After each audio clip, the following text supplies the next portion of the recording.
IOQM 2020 2 marks question.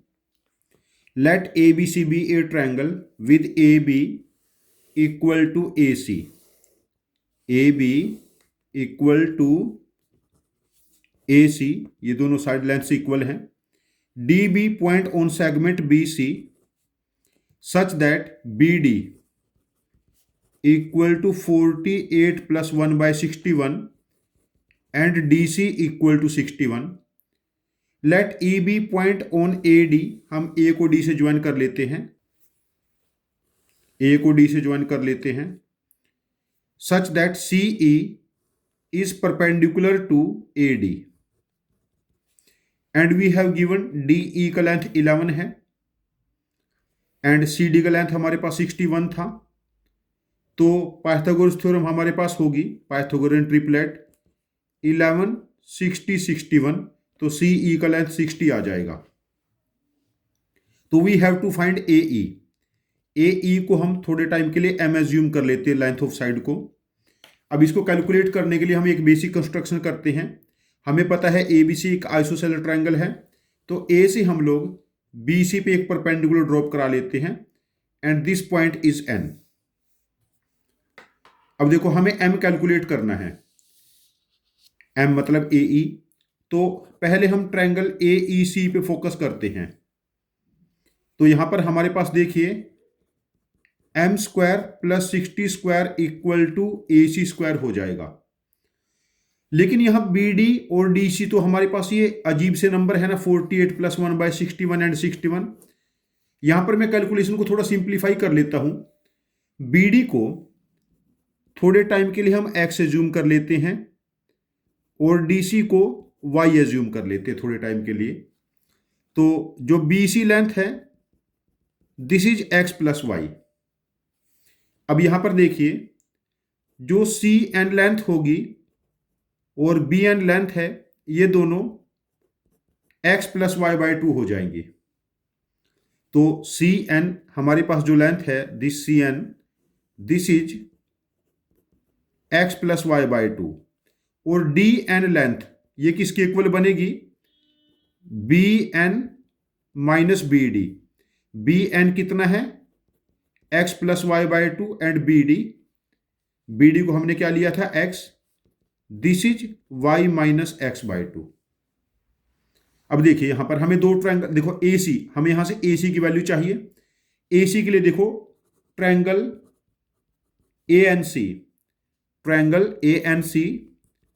And triangle AND पे focus करो. इन दोनों में देखिए ट्रायंगल्स में AN साइड कॉमन है, AN का स्क्वायर. ANC में देखो AN का स्क्वायर क्या बनेगा, AC square hypotenuse minus base X plus Y by 2 square equal to ADN triangle में फोकस कीजिए AN स्क्वायर परपेंडिकुलर AD क्या है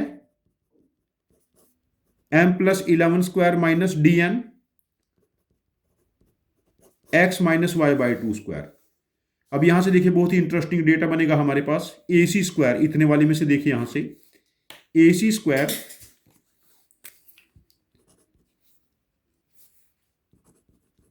ये क्या बना M प्लस 11 स्क्वायर, ये प्लस हो जाएगा X plus Y by 2 whole square and X minus y by 2 whole square. अब ये जो AC की वैल्यू है हम यहां पर सब्स्टिट्यूट कर देते हैं. तो हमारे पास ये प्रैक्टिकल वैल्यू बनी M स्क्वायर प्लस 60 स्क्वायर मतलब 3600 इक्वल टू, इसको ओपन कर लेते हैं, M square plus 121 plus 22M. और यहां से जब इसको हम सिंप्लीफाई करेंगे this is X into y. M square cancel हो गया है, तो हमारे पास वैल्यू बनी 3600 माइनस 121 माइनस X कितना था BD 48 प्लस 1 बाई 61 और इंटू वाई क्या था CD 61, ये कितना है 22M. अब देखिए 3600 माइनस 121, 48 को 61 से मल्टीप्लाई करेंगे 2928 प्लस 1 हो जाएगा ये 22M. तो 3600 minus 121 minus 2929 equal to 22m। तो ये वैल्यू हमारे पास बनेगी 550 इक्वल टू 22m। तो m की वैल्यू यहाँ से 25 आ जाएगी। इस क्वेश्चन का आंसर हम मार्क करेंगे 25। ये बेसिकली क्वेश्चन क्या है कि यहाँ पर जो मेन पॉइंट है इस क्वेश्चन का वो क्या है हमारे पास कि ए से हमने बीसी पे परपेंडिकुलर ड्रॉप कराना है और इन दो वैल्यू को कैसे यूज करना है। इसको मेरे पास जो बेस्ट मेथड था जब मैं इस क्वेश्चन को सॉल्यूशन बना रहा था तो मैंने ऑब्जर्व कर लिया था कि हमारे पास यदि इस आइडेंटिटी के फॉर्मेट में हम x plus y by two x minus y by two इनके स्क्वायर्स के डिफरेंस के फॉर्मेट में यूज करेंगे तो एक्स वाई हमारी कैलकुलेशन को आसान कर देगा। और यदि हम 48 प्लस 61 एंड 61 यूज करके इसको कैलकुलेट करेंगे तो कैलकुलेशन थोड़ा सा मुश्किल हो जाएगा, लेकिन हो तब भी जाएगा ये। यदि आपके पास ये क्वेश्चन करने का कोई डिफरेंट इफिशिएंट लॉजिक है जो मेरे लॉजिक से ज़्यादा इफिशिएंट है तो प्लीज़ अपने लॉजिक को कमेंट बॉक्स में पोस्ट करना। मैं इस क्वेश्चन का एक और वीडियो सोल्यूशन बना के इसको रीपोस्ट करूंगा। ये चैनल हम सब की लर्निंग के लिए है। Thank you very much for joining with us. Happy learning with us.